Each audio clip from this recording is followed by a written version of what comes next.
bom dia a todas e todos. Estou aqui mais uma vez muito feliz em receber cada um de vocês no nosso canal do YouTube, no podcast que vocês podem escutar pelo Spotify ou outros canais aí de transmissão do podcast. Esse aqui é o Conexão Árvores. Estamos iniciando aqui nossa trajetória, construindo essa história com vocês que nos acompanham e com todos os nossos convidados.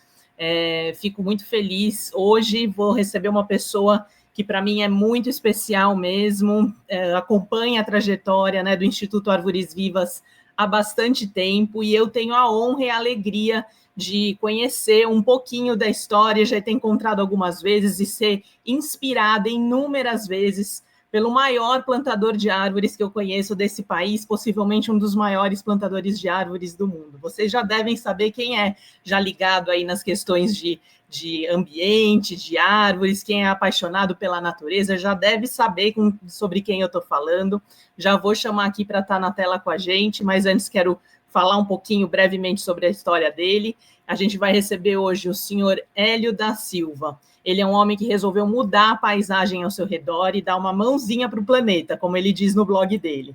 E desde 2003 ele tem plantado árvores no Parque Ticoatira, que é um parque que fica na zona leste da cidade de São Paulo, e ele nessa empreitada já conseguiu plantar mais de 41 mil árvores, gente. É um número aí maravilhoso, que está impactando diretamente, com certeza, a vida de todas as pessoas que moram ali na região, mas não só pessoas, né, das águas, das aves, dos animais que vivem naquela região, e também toda a conexão, né, com o bioma Mata Atlântica na nossa cidade de São Paulo, que é ali também uma região que sofre muito a falta de espaços como esse espaço que o senhor Hélio criou.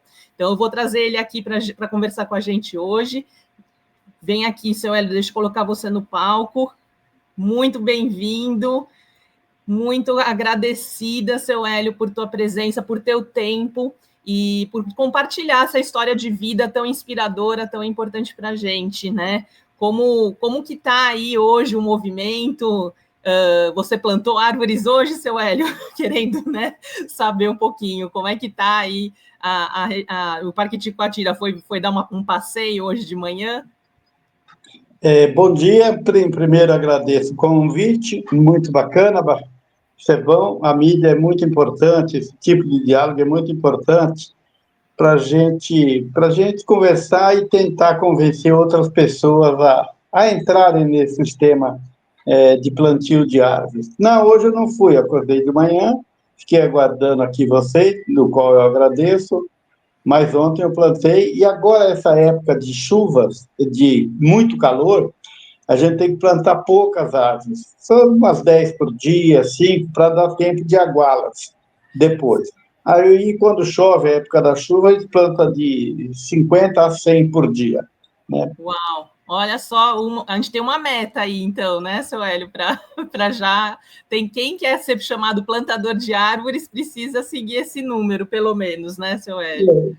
Eu tenho uma meta traçada em 23 de novembro de 2003, portanto, fazem 22 anos praticamente aí, que eu tracei uma meta, eu tracei um objetivo, eu fui contemplado, eu fui brindado com uma missão, né? Isso não é hobby, não é nada, e eu estou seguindo isso daí. E depois, quando eu atingir essa meta, eu devo atingir nos próximos 3, 4 anos, mas aí eu não vou parar, não, né? Missão tem começo, mas não tem fim, né? Muito E eu vou, verdade. e eu vou continuar com isso daí, né? E só me apresentando para quem não me conhece, meu nome é Hélio da Silva, tenho 73 anos de idade, faço 74 dia 24 agora, e Parabéns, seu Hélio. desde 52 anos eu planto. E Fui você executivo. nasceu aonde, seu Hélio? Então, eu nasci numa cidade chamada Promissão. Promissão é uma cidade a 480 quilômetros daqui de São Paulo, da capital, em direção a Araçatuba, ao Mato Grosso, aquela região lá. Mas eu vim para São Paulo com 7 para 8 anos de idade, me fixei na zona leste de São Paulo, estudei, trabalhei, casei, tive filhos, agora tenho netos, E, recentemente, semana retrasada, eu tive em Promissão, fazer palestras lá, e Uau. nós somos de uma família muito paupérrima em termos financeiros, mas bilionários em termos de princípio, em termos de acariciar os necessitados, né? Então, eu vim para cá, me deram todas essas oportunidades, fui executivo de grandes empresas, viajei o mundo inteiro, em duas dessas empresas, fiquei o 24 num ano, numa, 25 na outra, mas sempre com o pensamento, eu estou aqui agora, eu não sou isto, eu sou um plantador de árvores. Então, uma diferença muito grande entre ser e estar, né? Lá eu estava, né? E viajei o mundo inteiro, e nessas minhas viagens pelo mundo, e até pelo Brasil, conheço quase todo o Brasil, a gente viu a carência, a gente viu a necessidade de alguém fazer alguma coisa. Esses alguém que fazem alguma coisa são taxados de louco, porque eles pensam fora da caixa, né? Eles não pensam na manada, no rebanho, né? Eles pensam em coisas assim. Alguns falam que é sofrimento, eu falo que não. É muito gostoso fazer isso daí, né? Sim. Dá uma satisfação interna muito grande de você estar contribuindo com alguma coisa, né? Eu plantei 41.620 árvores até agora, estou continuando plantando, e o segredo em plantar árvore é um só: árvore certa, no lugar certo e da espécie certa, né? E, seu Sem Hélio, me esse... conta, desculpa te interromper, mas eu tinha uma curiosidade a respeito da. Eu vi aqui, né? São mais de 150 espécies da Mata Atlântica que você selecionou para a região de plantio do Parque Ticoatira, que foi um parque criado por conta do seu movimento de plantio, né? Esse parque não existia lá em 2003, e aí, se eu não me engano, ele é um parque que foi criado em 2007, né? 4 anos depois do início aí da sua empreitada. Mas eu fiquei pensando se tem outros lugares, né, além do Parque Ticoatira, que eu imagino que seja perto aí da sua casa, né, e que você pode ir todo dia. Que outros lugares você já deixou suas filhas, né, plantadas, esse seu amor, esse seu cuidado transbordar, né, na ação de um plantio? Fiquei com essa curiosidade. Eu comecei em 2003 lá, era uma área abandonada, degradada, muito suja, mini Cracolândia, motel a céu aberto, uma área bem extensa, 3,2 quilômetros na ida e, obviamente, 3,2 quilômetros na volta. Então, um total ali na região, 6,4 quilômetros, e era isso daí, uma área abandonada, perigosa, inclusive, muito perigosa de estar lá, de caminhar lá. Eu, antes de sair para o trabalho, para a empresa na qual eu trabalhava, eu ia caminhando por ali, né? E numa dessas caminhadas eu vi que a deteriorização daquilo lá estava cada dia pior. Cada dia comerciantes tomando conta daquilo lá, jogando como se fosse deles aquela área, porque era uma área pública, né? E não era parque ali. E eu comecei, falei para minha esposa na época, olha, em 10 anos, até 2013, eu vou mudar tudo isso daqui. E me perguntaram, né, mas o que você vai fazer? Eu vou retornar com o que existia aqui há 150, 200 anos atrás. Ali, como todo o litoral brasileiro, desde o Rio Grande do Sul até o Rio Grande do Norte, aquilo era Mata Atlântica, né? Então, 100 quilômetros do litoral em direção adentro do continente, tudo isso era Mata Atlântica, né? Exato. E hoje restam em torno de 10, 12% da Mata Atlântica, né? Resquícios de Mata Atlântica ainda. Até menos, Então, né? e o homem na sua ganância, na sua avareza, no seu ego financeiro, ego de beleza, ego de tudo, né? E o homem destruiu a Mata Atlântica. Para você ter uma ideia, hoje mora onde antes era a Mata Atlântica, desde o sul até o norte, hoje residem 175 milhões de pessoas. Pois é. Ou seja, 80% da população brasileira mora onde antes era a Mata Atlântica. Então, eles expulsaram, eles acabaram. A troco do quê? Sob o mote de progresso. Isto é progresso? Eu me questiono. É um progresso, entre aspas, burro, burro. Deveria ter feito isso, mas convivendo harmonicamente com a natureza. Aliás, o ser humano dissociou da natureza. Hoje ele é um elemento, pensa que está no topo da cadeia. Ele está no topo a nível de destruição, mas a nível de amor, a nível de fraternidade, a nível de estar junto com outras pessoas, o homem é zero. O homem está caminhando para um precipício. Está caminhando para o precipício. O homem vem judiando do planeta, da rua, da cidade, do país. O homem está judiando disso há 40, 50 anos atrás.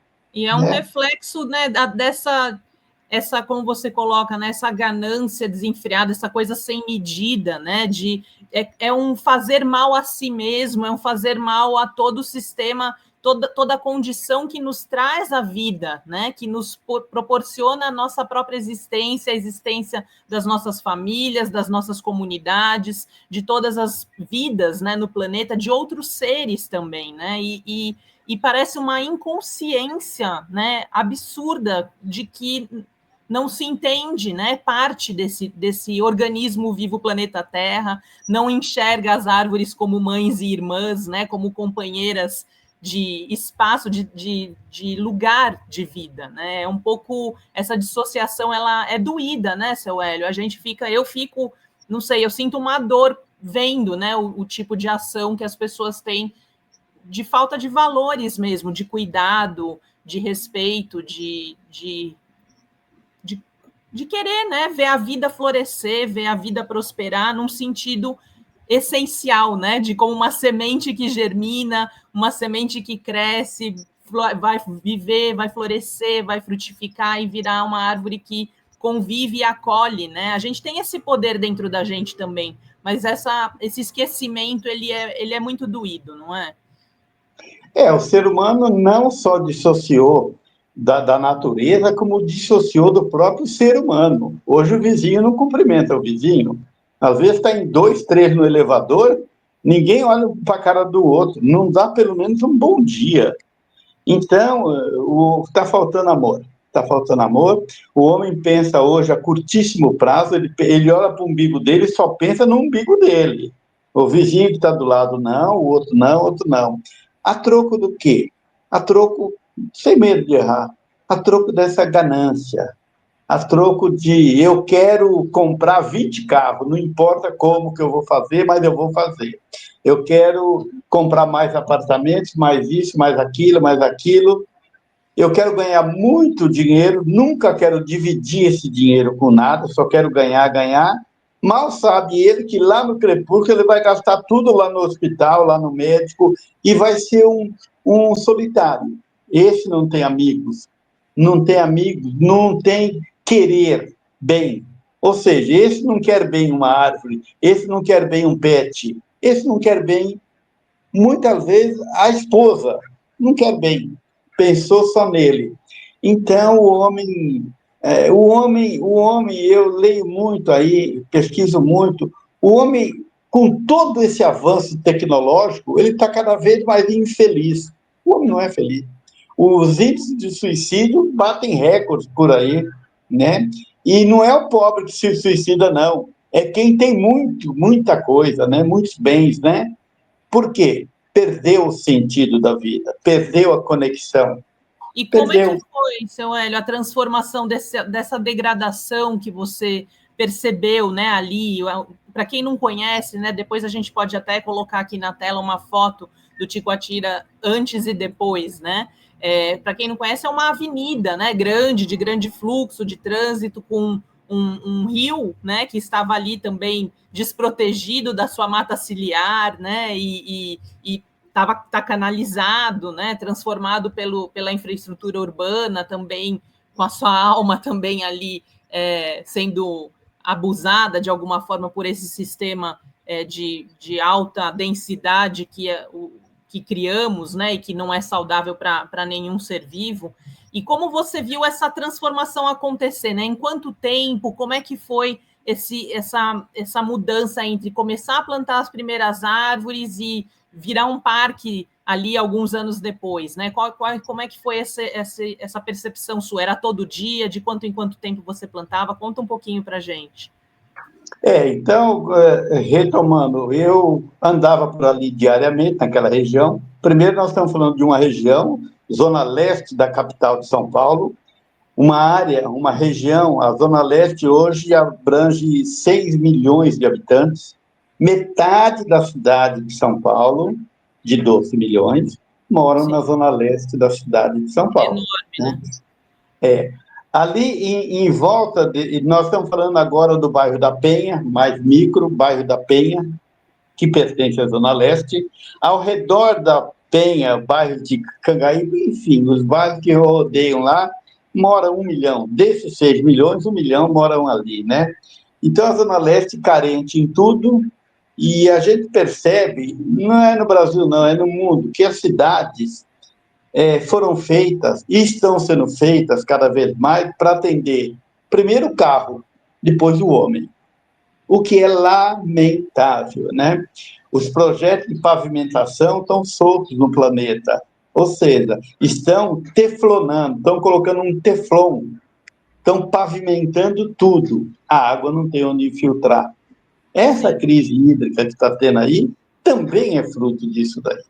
Então, eu resolvi mudar aquilo lá, até na minha própria casa, amigos meus me desestimularam muito, não faça isso, você vai criar problema com o poder público, você vai criar problema com os comerciantes, com o pessoal das minas cracolândias que existiam, o pessoal que usava aquilo como motel aberto, então me desestimularam muito. E nesse desestímulo, muito mais por questão de segurança, não na maldade, eu falei, puxa vida, se vai ter todos esses problemas, é bom, eu vou fazer. Aquilo serviu de gatilho, aquilo serviu, para mim, de incentivo. Quando a coisa é fácil, todo mundo faz. Quando é difícil, os loucos fazem. Os malucos, né? Os loucos fazem, são poucos, né? E eu trabalhava nas empresas, né? Fui auto-executivo em empresa, fui empresário e tudo. E eu plantava sábado e domingo, só em feriados e quando eu estava de férias. Então, o primeiro momento meu, a partir do momento que eu decidi plantar, a retornar com Mata Atlântica, eu fui aqui no interior do estado de São Paulo, que tem lá os grandes viveiros, estão aqui na região de Limeira, Piracicaba, e comprei 200 mudas e plantei. Demorei quase um mês para plantar essas 200 mudas, porque era só sábado e domingo. Plantei e continuei viajando, continuei trabalhando aí, e eu voltei lá depois de uns 5, 6 meses e tinham destruído as 200. Uau. E o pessoal falou, você está vendo? Nós falamos que não ia dar certo, que iriam destruir e tal, e o que você vai fazer agora? Falei, agora eu vou plantar 400. 200 no mesmo lugarzinho e vou espalhar outras 200. Você é louco, você é maluco, vão fazer a mesma coisa tal. E continuei viajando, trabalhando, depois de 6 meses, aí já são decorridos quase um ano. E aí eu fui lá visitar aquelas 400, tinham destruído as 400, vandalizaram, arrancaram, jogaram no rio. E a turma falou, você está vendo? Mais uma vez nós te falando, você é teimoso, não pode fazer isso, tá, babá, babá. E agora, o que você vai fazer? Eu falei, agora eu vou plantar 5 mil, né? E comecei a plantar 5 mil. Comecei a plantar 5 mil. Na cavadeira, seu Hélio? Na mão? Foi na cavadeira ou... Não. Mão, escavadeira. Não. Comprei perfurador, não funciona. Perfurador funciona só para terra mole, sítio, fazenda. Onde tem aterro, a primeira pedra que ele pega, ele trava e não vai mais. Eu gastei o dinheiro lá, R$2.000, e dei para a prefeitura depois. Então, é escavadeira mesmo, é na mão, eu faço buraco, gosto de fazer isso daí, né? É um exercício não só físico, mas um exercício para a mente também, né? Sim. A mente de você fica cansado, o físico fica cansado, mas aquele cansaço, quando você deita na cama, você descansa, né? Não precisa de Rivotril, não precisa de calmante, não, né? E eu comecei a plantar, e aí começaram a destruir menos, me aliei, olha, pasmem, me aliei aos NOI, ao pessoal da Minas Cracolândia, convenci eles a tomar conta do parque, foram meus grandes aliados hoje. Nesse espaço de tempo, Eu fiz muita amizade com o secretário do Verde Meio Ambiente na época, o Eduardo Jorge, que é um ícone nisso daí. Fiz amizade com o Alckmin, que era governador, Zé Serra, prefeito e tal. Até em função da empresa que eu trabalhava, a gente se aproximou disso daí. E o Eduardo Jorge falou, Edu, você vai plantar 5 mil árvores até quando? Eu falei, 2007, 2008, já vai ter 5 mil árvores aqui, né? Ele falou, se tiver essas árvores aí, Hélio, nós temos um projeto lá na prefeitura de criar parques lineares na cidade de São Paulo. Uau. Se tiver, eu desengaveto esse plano que está lá, estava na gaveta, e nós vamos criar aqui o primeiro parque linear da cidade de São Paulo, e o maior de todos. Que maravilha. São 320 mil metros quadrados lá. E assim foi feito. Em 2007, 2008, já existiam lá as 5 mil árvores, que começaram a destruir bem menos, porque tinha um teimoso lá, e foi criado lá o primeiro parque linear da cidade de São Paulo, o maior de todos. Hoje, esse parque é referência, ele serve de um showroom, ele já começa a ser objeto de estudos, em função das espécies que estão lá, são mais de 150 espécies, Mata Atlântica, e ele serve de estudo. O pessoal de observadores de pássaros, Birdwatcher, já tem visitado lá, fazendo o levantamento, já catalogaram 45 espécies, num lugar que tinha 4, 5 espécies só, né? Sim. Então, já aparecem tucanos, aparecem pica-paus, enfim, uma série de pássaros lá. E em 2008 nós criamos esse parque, eu digo nós, porque eu participei ativamente, levei esse pessoal para o parque, então o governador, o prefeito, o Eduardo Jorge, levei eles para lá para eles observar como é que estava aquilo lá, antes da criação do parque, e depois bateram o martelo. Dificuldades mil que eu tive, além da distribuição, muitas vezes interferência de poder público que não queria, porque não tinha autorização e tal. E se eu depender de autorização, não teria uma única árvore lá.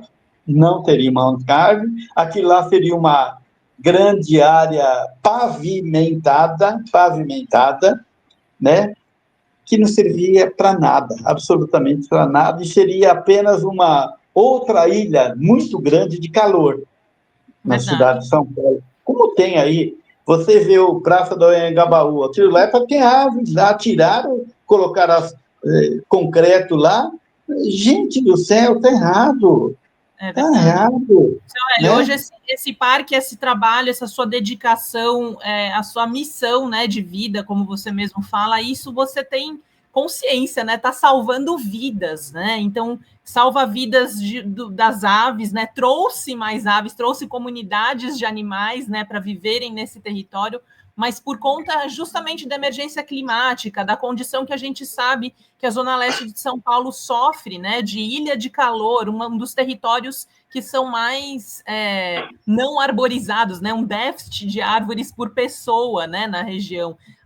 Esse seu plantio, essa sua dedicação está salvando com certeza vidas, no sentido de melhorando a qualidade do ar para a respiração das crianças, dos bebês que nascem, né, das famílias que moram ali próximo, melhora a condição, né, sonora, contra a poluição sonora que os carros e as grandes vias, né, causam na saúde mental das pessoas, melhora a transpiração, a condição climática de temperatura, né, reduzem com certeza mais de 5 graus, com certeza, né, que é um mínimo aí que tem observado entre uma área arborizada e uma área não arborizada, impactando uma região toda ali no entorno aí de mais de 14 quilômetros, né?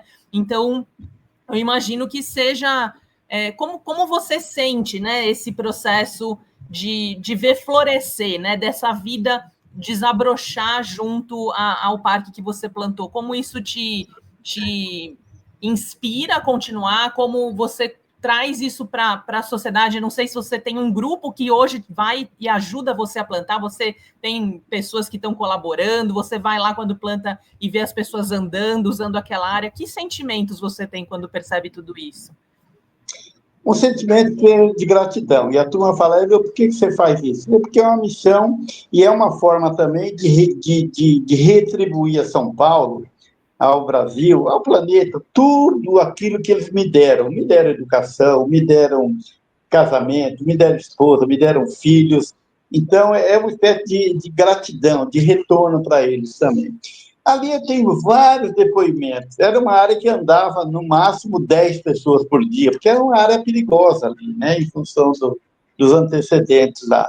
Eu tenho não um, nem dois, nem 10, nem 100. Eu tenho milhares de depoimentos de pessoal que hoje caminham lá, e o pessoal diz, olha, você salvou a minha vida, você me curou. E eu falo, como eu te curei? Eu não sou médico, como é que eu te curei? Bom, aí eles me contam as histórias deles, que antes do parque eles ficavam enclausurados dentro de casa, os filhos saíam para trabalhar, trancavam a porta e falavam, mamãe, papai, não abre para ninguém a porta porque é perigoso, tal, tal, tal, assalto, tal. E essas pessoas começaram a ficar doentes, começaram a ficar tristes, começaram a ir no médico. E o médico falava para ela, isso é depoimento dele e dela. O médico falava, a senhora não tem nada fisicamente, está perfeito, porque a senhora tem um grau de depressão muito alto, isso daí é perigoso. Vai caminhar em alguma praça, vai passear, vai fazer amizade, vai trocar ali receita. Falei, mas não posso, porque meus filhos me trancam, não posso, tá, porque é perigoso e tal. Bom, e a situação estava piorando. E quando veio o parque, 2007, 2008, quando veio um parque, qual é a diferença de um parque e de uma área pública? Quando vem um parque, vem algumas benfeitorias, vem aparelho de ginástica, vem banheiro, vem uma segurança, enfim, vem algumas benfeitorias. Esses filhos, essas pessoas que viviam enclausuradas lá, começaram a sair e visitar o parque. E ela fala, olha, eu pensei que o problema era meu, mas está vendo aquele, todos tinham o mesmo problema que eu, e eu pensei que era meu problema, mas não era meu, era de toda uma coletividade.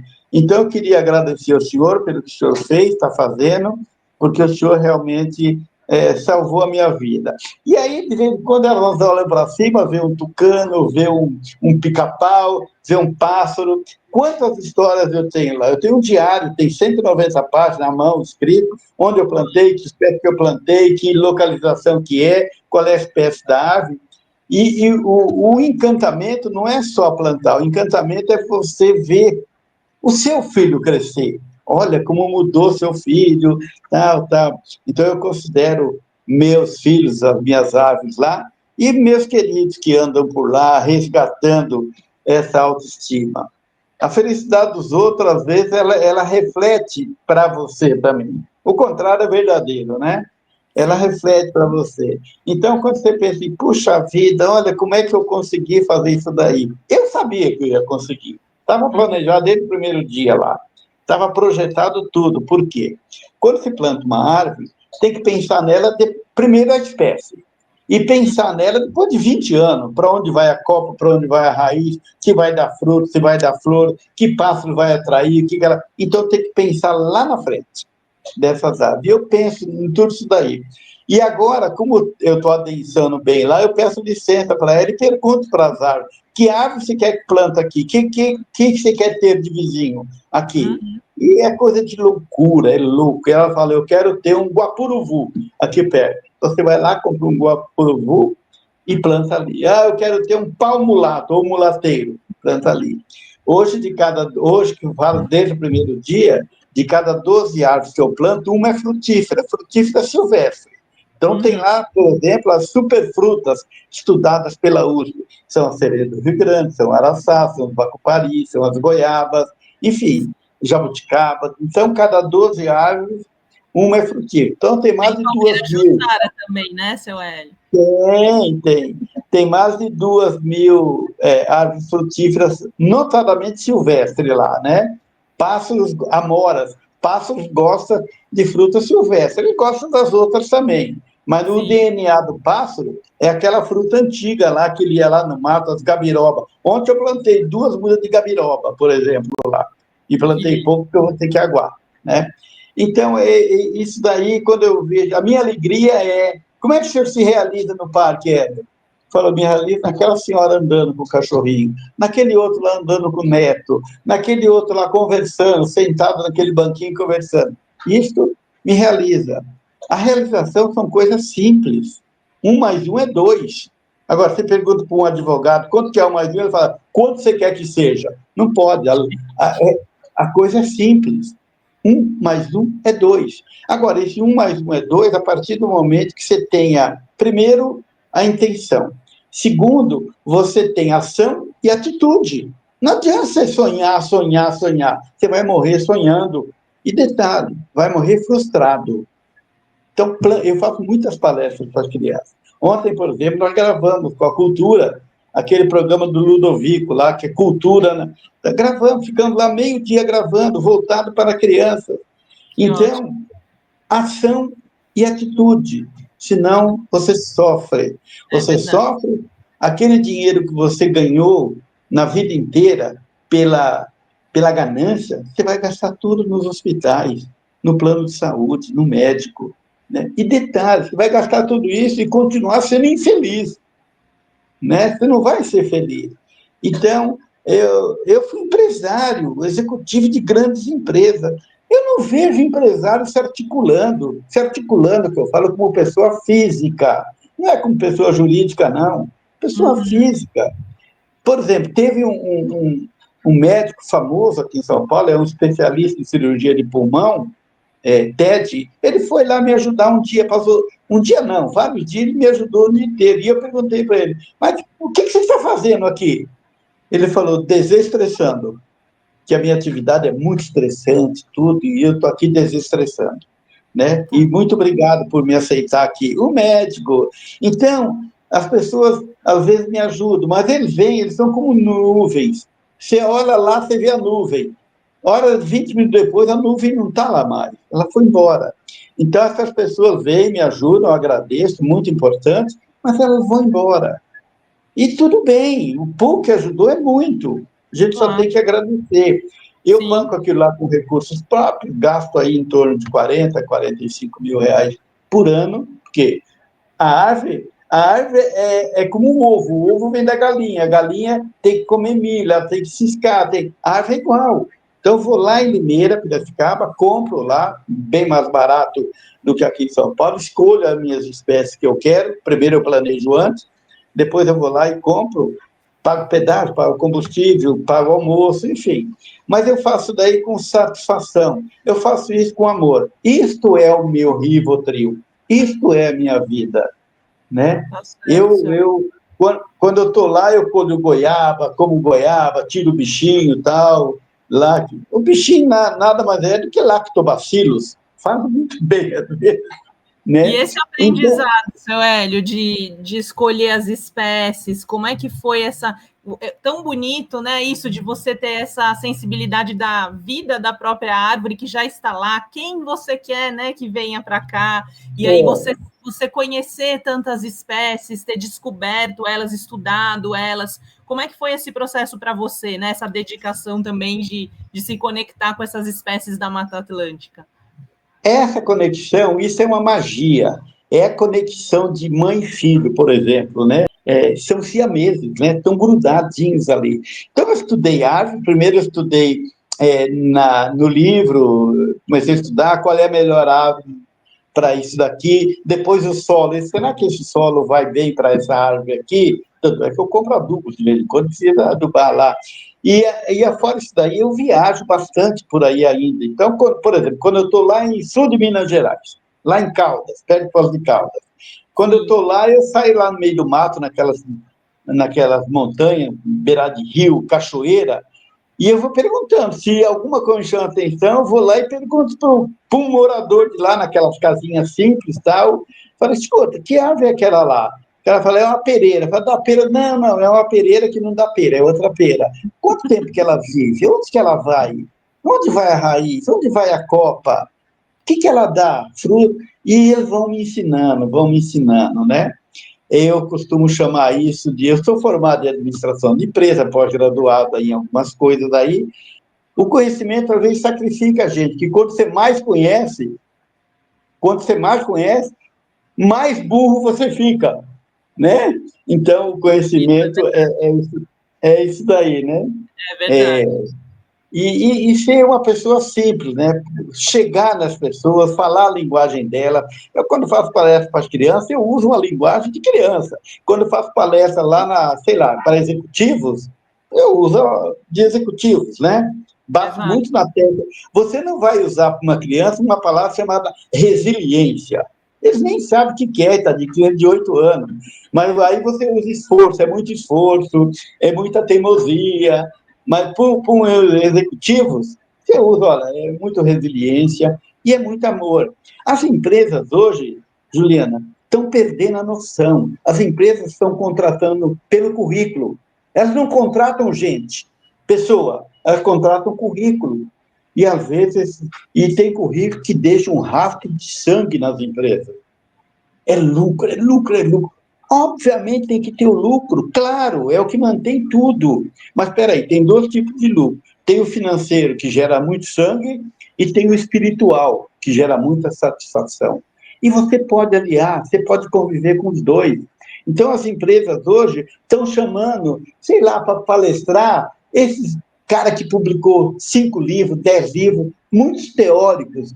Eu fui fazer uma palestra num colégio famoso aqui em São Paulo, aqui perto da Paulista, aqui, tudo classe AA. E eu perguntei, fiz essa pergunta, quem você contrata para a palestra? Isso, aquilo. Como é que vocês chegaram a mim? Apareceu um programa aí numa televisão grande aí, e a gente conseguiu... Eu falei, vocês aceitam uma sugestão? Falou, claro que eu aceito. A direção falou. Eu falei, contrata um gari para vir fazer palestra aqui. Ele vai falar a linguagem dele, às vezes tudo errado, mas esse gari, ele vai contar que ele acorda, sei lá, 4h30 da manhã, fica 2 horas dentro do ônibus, vai lá, pega o caminhão de lixo em um determinado local, fica trabalhando até 2, 3 horas, e vão descarregar esse lixo em algum aterro por aí, e aí a direção pergunta, mas para que isso daí? Esse gari é que recolhe o lixo dessas crianças e de outras por aí. Recolhe o seu lixo. Olha só que ensinamento você não deu para essa direção, não, seu Ed? Então, esses garis aí, eu falei numa outra escola, falei, por que não contrata um servente de pedreiro?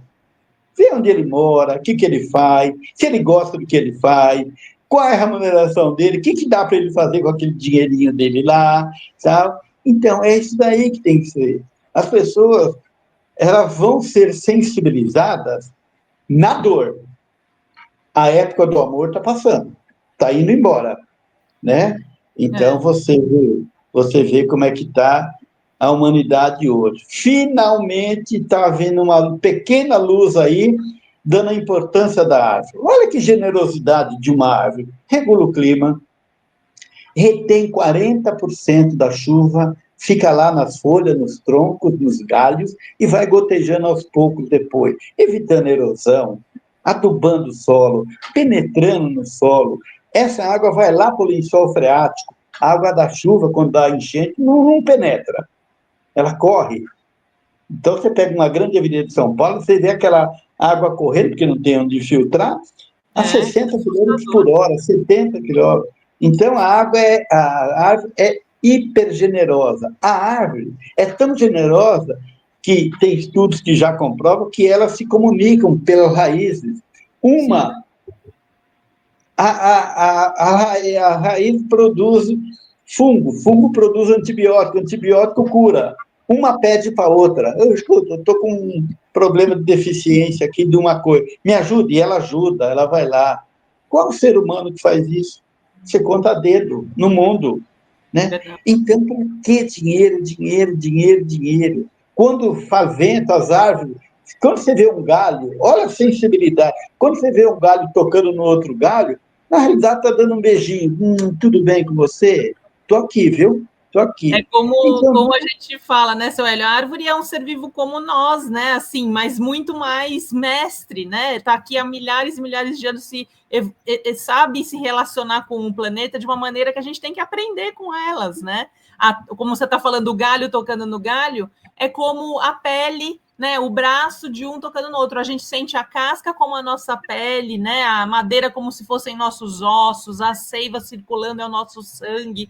A gente tem que enxergar como irmãos mesmo, como espécies que compartilham e convivem nesse planeta, né, nesse espaço juntas. E, enfim, é uma admiração que eu imagino dessa forma como você falou. Eu converso com elas para saber. Várias vezes eu tive insights também de relacionamento, assim, de estar num lugar e eu estava falando sobre uma árvore e, de repente, eu olho para cima, eu estou embaixo da árvore que eu estou conversando, como se tivesse ali um acolhimento, uma proteção para estar falando sobre ela, sabe? São essas coisas que a gente, só na sensibilidade, só na atenção plena, a gente percebe, né? As árvores são seres vivos. E com uma inteligência, um dia, se tiver tempo, o ser humano vai entender a linguagem das árvores, vai entender a fraternidade, o amor das árvores. Ele vai entender isso daí, né? Já está começando a descobrir agora a linguagem das baleias, de golfinhos, tal, né? Então, daqui a pouco ele vai entender a linguagem das árvores, vai aprender a respeitá-las, que hoje ninguém respeita a árvore, estou falando de um modo geral, claro. Não respeitam as árvores. A árvore cai uma folha, a senhorinha dá bronca. A mesma senhorinha que joga uma garrafa depois ali no lixo. Né? A mesma senhora, né? A mesma senhora, quando está sol escaldante, vai lá debaixo daquela árvore que ela criticou, porque caiu um galinho seco lá, fez isso, fez aquilo, né? E o fundamental nisso daí tudo é a árvore certa. Por exemplo, São Paulo, as ruas de São Paulo, segundo estatísticas aí, praças, tem em torno de 650 mil árvores. E há comentários que mais da metade disso são árvores erradas, no lugar errado e da espécie errada. Por exemplo, São Paulo está permeada de uma árvore chamada tipuana. Tipuana é uma árvore originária do norte da Argentina, sul da Bolívia. A longevidade dela é de 80 a 100 anos. E foram plantadas, estão caindo agora. Mas a árvore também cai, é como o ser humano. O ser humano está andando, cai e morre. A árvore é um ser vivo, né? Então, começa a haver um movimento, eu vejo muitos, sei lá, oportunistas dizer São Paulo tem que ter árvore nativa, tá? Gente, nós estamos falando isso há 20, 30, 40, 50 anos atrás. Mas volto a afirmar, cidades são feitas para carro e para o ser humano, não são feitos para as árvores. Primeiro eles entram no carro. Bom, aquele bairro lá, tem que ter uma avenida muito longa para chegar naquele bairro novo lá. Faz um corredor de árvores na lateral, no meio, da vida. Humaniza aquele bairro, humaniza. Mas nada, não é pensado nisso. Não é. Os grandes empresários que tem por aí não ajudam. Precisa ajudar. Se envolver, né? Participar, como você falou, né? Ir colocar a mão na massa, mas usando até seu próprio conhecimento, sua própria disponibilidade de ver as pessoas precisa querer ver mudanças, e mudanças para o melhor, para a vida das pessoas, para o planeta, né, seu Hélio? Os empresários precisam se comprometer com essa pauta também, né? Muito, muito. Aliás, é questão de sobrevivência para eles. Claro. Para eles. Uma hora é aquilo lá, o feitiço vida contra o feiticeiro, né? Então, eu tenho exemplos lá de crianças, que eu faço muitas palestras em MBA, gosto de fazer, adoro fazer essas palestras. Muitas vezes eu levo mudinhas de pitangas, de grumichamas para eles, tal, né? E eu sempre falo, alguns deles falam, eu posso plantar com o senhor? Falei, claro, chama o papai e mamãe, vai lá um sábado ou um domingo, tá aqui um cartão, me liga, leva o papai e a mamãe que a gente planta junto. Eu tenho experiências extremamente agradáveis com essas crianças, com algumas dessas crianças, e quando a gente planta uma árvore, eu sempre pergunto para a criança, como é que você chama? Eu chamo Antônio. Antônio do quê? Antônio de Souza, tá bom. Então, essa árvore aqui, Antônio, vai se chamar Antônio de Souza também. E as crianças, na ingenuidade dela, falam, mas e aí eu que chamo Antônio de Souza? Eu falei, não, agora vai ter dois Antônio, um humano e uma árvore, né? Isso eu faço sempre, né? E de vez em quando eu encontro alguns Antônio de Souza lá, e ele fala, o senhor lembra de mim? Eu falo, não. O senhor lembra? Eu tinha 5 anos de idade, hoje eu tenho 20, mas eu não lembro mais, porque formou um homem lá. Eu plantei aquela árvore, aquele Antônio lá, fui eu que plantei. Olha, é lúdico isso. Essa criança nunca esqueceu a árvore que ele plantou e que chama Antônio. Depois eu falo para o pai, isso é um ipê roxo, é um ipê amarelo, é um jatobá, enfim, depois ele explica o que é. É isso que precisa. As escolas hoje, o pessoal da educação, Eles dão tablet para as crianças. Ótimo, legal, bacana. A escola dá tecnológica, mas eles não dão a natureza. Eu fiz uma palestra um dia numa escola e eu levantei uma folha de sulfite, assim, com desenho de um fast food, um sanduíche. E eu perguntei para as crianças, o que é isso daqui? Ah, isso daí é um sanduíche. Deram até o nome do sanduíche. É um sanduíche tal, tal. O outro do lado falou, eu gosto dele com cheddar, eu gosto dele com ketchup. Daquele sanduíche eles sabem tudo. Aí eu levantei um outro de uma árvore. E isso daqui, o que é? Todo mundo falou, é uma árvore. Eu falei, fala qualquer nome de árvore que vocês acharem. Ninguém falou nada. Não conhece nada. Então, está faltando essa simbiose, está faltando essa participação. E as escolas, o setor de educação, estão perdendo um espaço extremamente útil. Eu falo lá, gente, traz grupinho de 10 alunos aqui no parque, eu acompanho eles, eu vou contando a história de cada árvore. Olha, esse é um jatobá, ele serve para isso, ele serve para aquilo.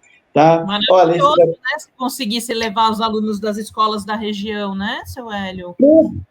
Faz um cronograminha. Ah, mas é grupo grande. Faz turminhas de 10. Porque esses 10, eles vão ser uns espécie de uns formadores de opinião lá na classe. Olha, eu visitei um pé de pau-brasil. Puxa vida, professor, eu sempre falou em pau-brasil. Eu nunca tinha visto um pau-brasil. Eu já visitei.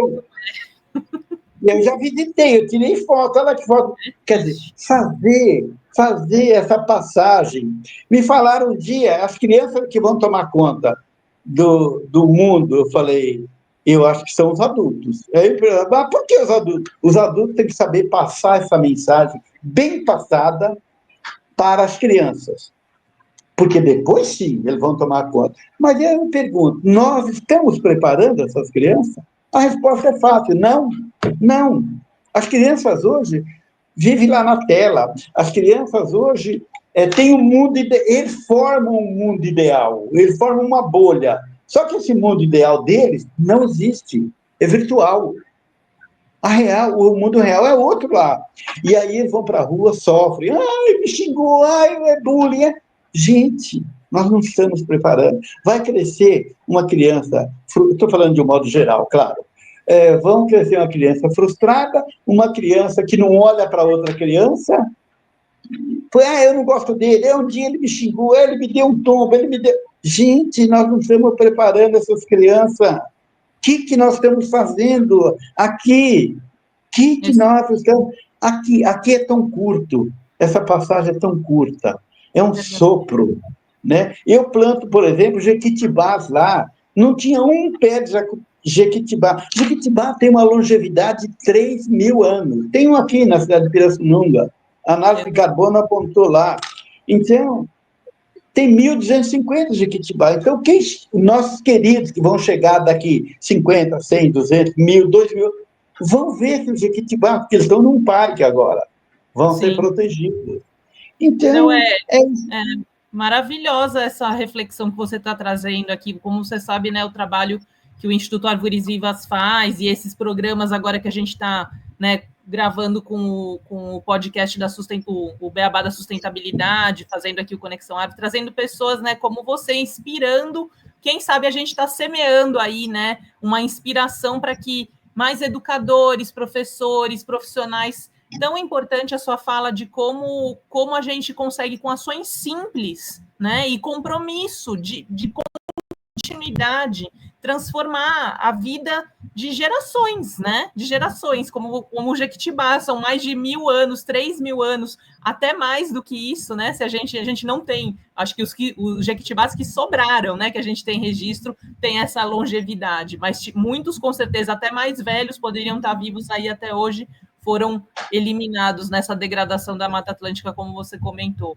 Se você tivesse uma árvore, seu Hélio, para escolher uma espécie favorita ou uma árvore favorita, qual que seria a sua árvore predileta? É a mesma coisa de perguntar para uma mãe qual é o filho preferido dela. É igualzinho. Todos são preferidos, eu gosto de todas elas. Eu gosto de todas as árvores. Todas as árvores são minhas queridas, minhas amigas. desde um Embaúba até um Jequitibá, um Jatobá, um Aroeira, um pé de araçá, um pé de bacupari, um pé de cereja do Rio Grande, todas elas, todas. E elas se amam, elas gostam umas das outras, elas se amam, né? Sim, Então, então tem gente que tem, sei lá, missão, tem um amor, tem uma fraternidade. Professores são heróis, só que muitas vezes eles estão numa gaiola, não pode escapar de lá, né? Mas professores são heróis, a missão deles. Às vezes deixam os filhos em casa, muitas vezes, em 90%, mal remunerados, mal reconhecidos. Os pais pensam que a professora é que tem que dar educação para o filho. Não, a educação é lá na casa. A professora pode dar cultura, conhecimento, mas a educação está lá dentro de casa. Então, esses docentes aí são verdadeiros heróis. Eu faço palestras para eles também, às vezes me chamam. Ah, vem aqui um grupo de 40 professores aqui, quer te ouvir, tal, tal. Participei já de criação de umas hortinhas nas escolas, para as crianças ter o contato com a terra.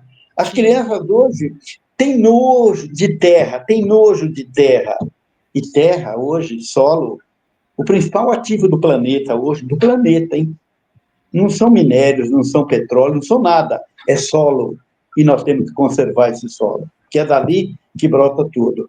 Então, participei de algumas escolinhas aí, eu fiz as crianças, pega essa terra aqui, pega aquele pé de alface, sem obrigar, ei, você aí, pega aquela muda de alface, põe ela dentro de uma terrinha e traz aqui. Aí eles vão com todo jeitinho, mas a partir do momento que eles sujam as mãos, aí fica encantado. Aí eles começam a brincar, um passa na roupa do outro, tal, tal, vira uma festinha, né? sim. E, E na e sua eu tenho infância, aqui, seu Hélio, esses 7 anos antes de você vir para São Paulo, na sua cidade, como é que se chama? Promissão, né? O nome da cidade que o senhor nasceu.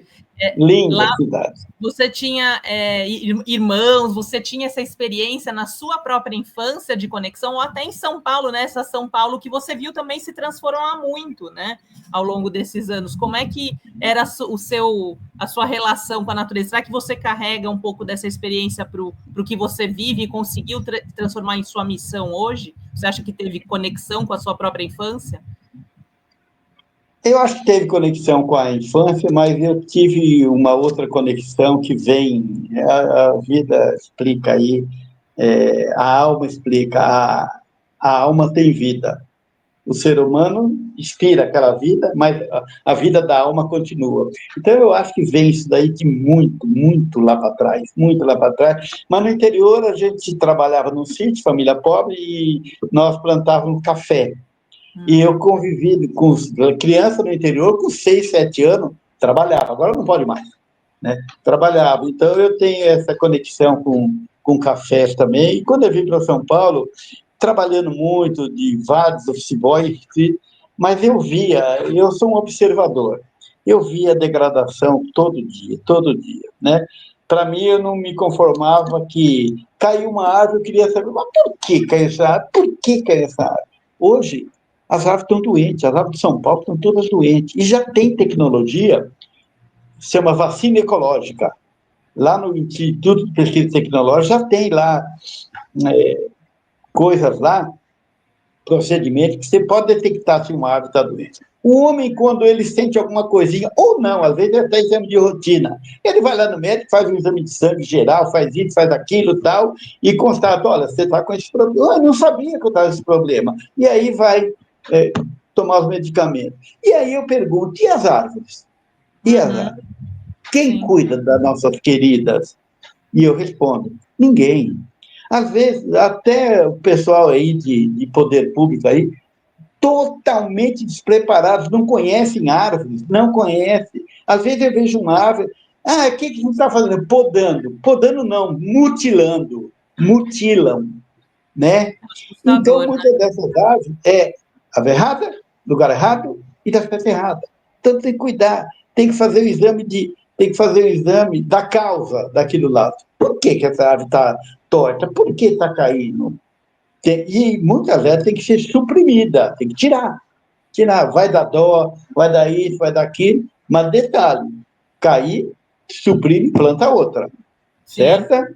no lugar certo e da espécie certa. Então, eu vejo aí uma judiação de vez em quando. Uma vez um cara estava podando uma árvore, falei, olha o que você fez com a árvore lá. Ele falou, o quê? Eu falei, você deixou ela para um lado só. Eu falei, e se arrancar uma perna sua, como é que você faz? Eu caio. Então, ela vai cair. A árvore vai cair.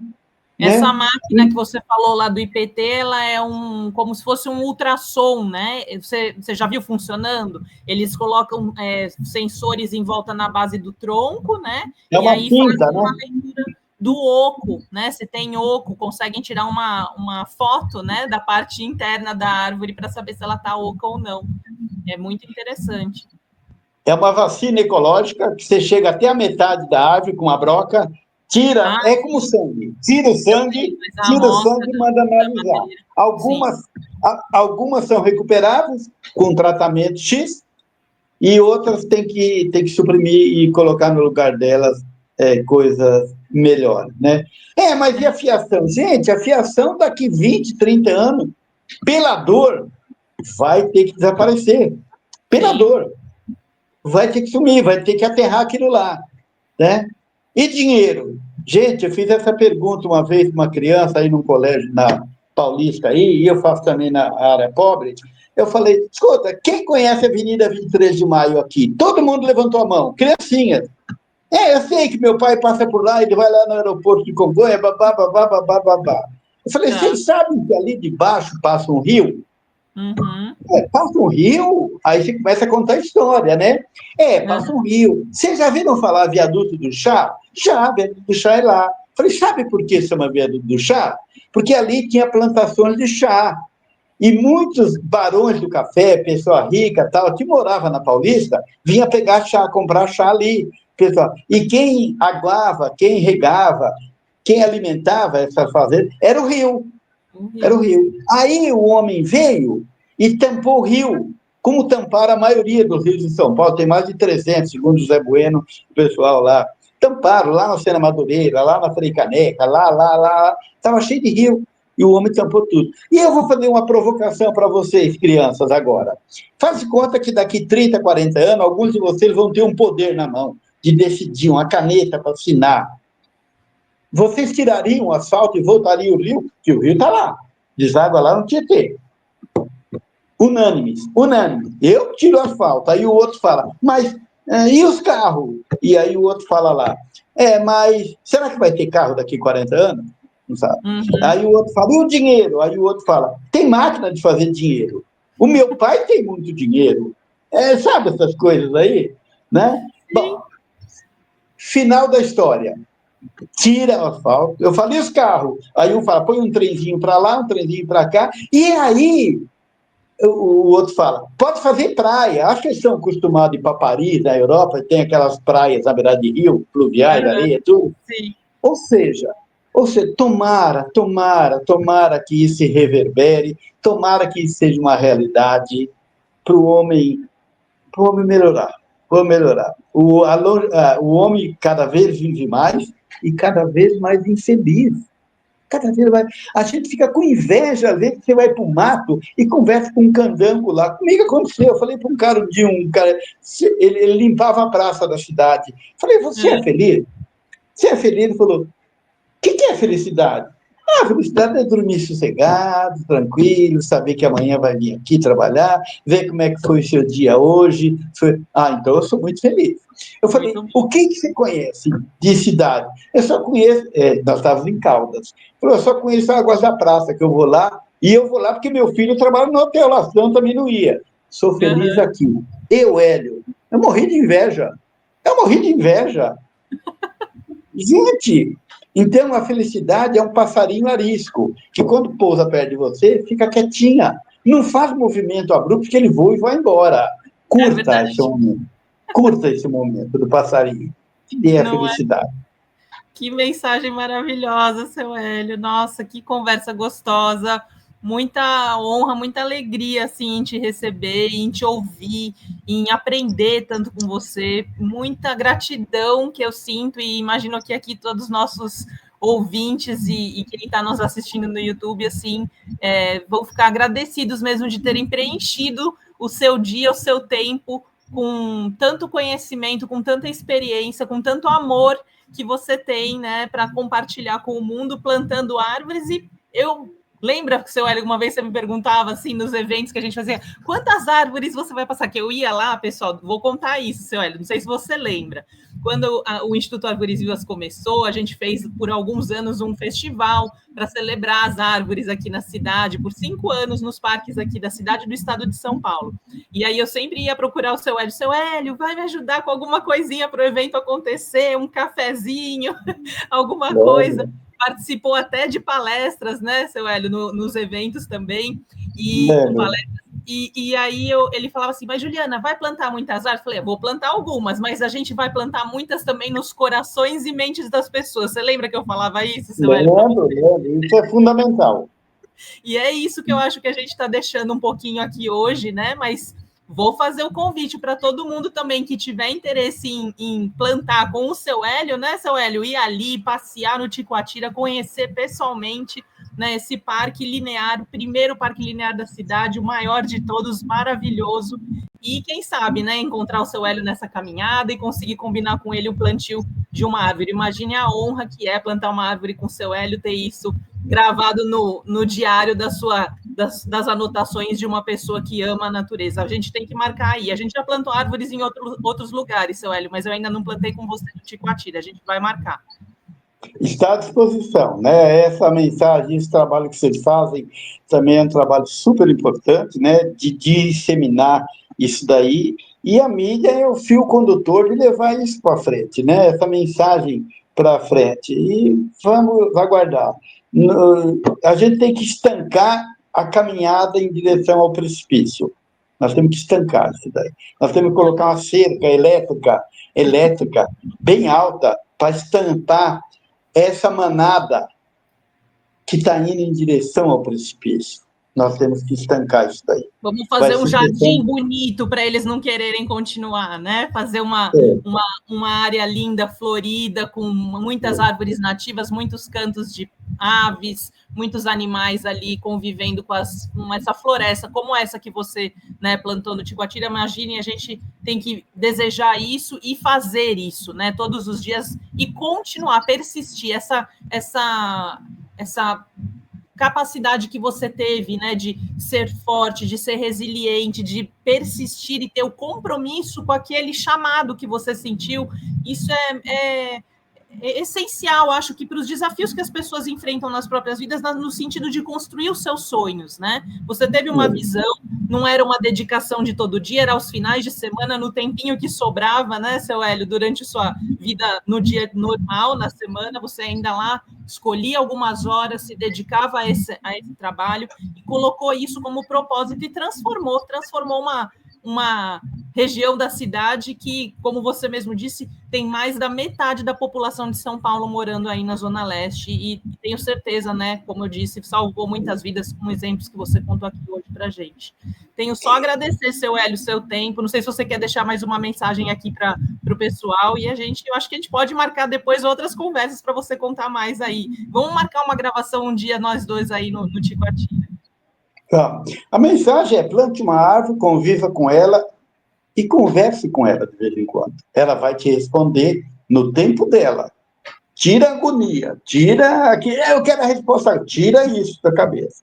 Mas ela dá todas as respostas. E, fundamentalmente, comentar que começa um movimento de despavimentação. Começou lá em Portland, nos Estados Unidos, está na França já, tal, e vai se espalhar para o mundo inteiro. Hoje você vê local, está cimentado, e não precisa cimento ali, precisa de uma árvore ali, precisa cimento. Então, essas construtoras deveriam começar a pensar em abrir uma desconstrutora. Totalmente. Né?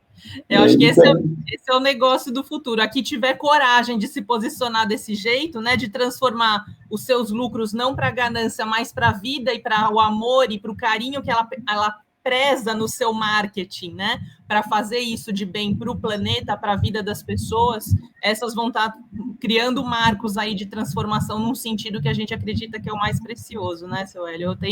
Que bom ter te recebido, muito, muito feliz mesmo, todas as mensagens aqui, pessoal, a gente vai fazer vários vários encontros depois com o seu Hélio para mostrar pessoalmente com ele, mostrando também. E tem vários programas, né, seu Hélio? Palestras que você dá nas escolas, mas se digitar ali o plantador de árvores no Google, pessoal, vocês vão encontrar um monte de matérias, de programas gravados, matérias nos principais jornais, canais aí do nosso país e até internacional, né? Eu já via no Instagram sites internacionais divulgando o seu trabalho.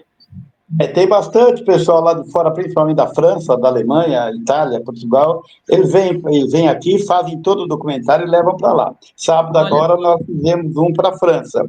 Né? Agora, às 14h20, eu vou dar uma entrevista para o Tramontina, aí na BR. Sempre falando, passando isso para frente. O ser humano vai aprender demais quando o coração dele for maior que o ego. Hoje o ego, se tivesse uma foto de tirar, se tivesse uma máquina aqui para tirar foto de ego, o ser humano desapareceria. Só aparece o ego lá e ele bem pequenininho, desse tamanho, e um ego bem grandão, bem grandão. Então, muitas vezes, Juliana e pessoal, e isso aconteceu comigo, pergunte para o coração, não para a cabeça te trai. A cabeça faz conta, a cabeça é uma calculadora financeira. Ela quer mais carro, ela quer mais poder, ela quer mais isso, quer mais aquilo. E o coração não. O coração te guia. E o coração não erra. Né? Alguém falou, você quer poder? Eu falei, eu quero poder fazer. Só isso, poder fazer. Né? Não quero poder. Né? E é o que eu tenho feito. Mas eu agradeço muito vocês aí, vocês são fundamentais para disseminar isso daí, e eu sempre estarei à disposição de tudo e de todos. Muito bom. Gratidão enorme, seu Hélio, e até o próximo episódio, pessoal. Quem tiver aqui também perguntas, né, informações que quiser, é muito fácil deixar o contato do seu Hélio, mas também deixem aí comentários de que vocês querem, né, para os próximos episódios. A gente está só começando essa história aqui do Conexão Árvores, e tenho certeza que todos os encontros vão inspirar a gente, como esse aqui que o seu Hélio inspirou. Muito obrigada. Obrigado, tchau, Juliana. Forte abraço. Obrigado.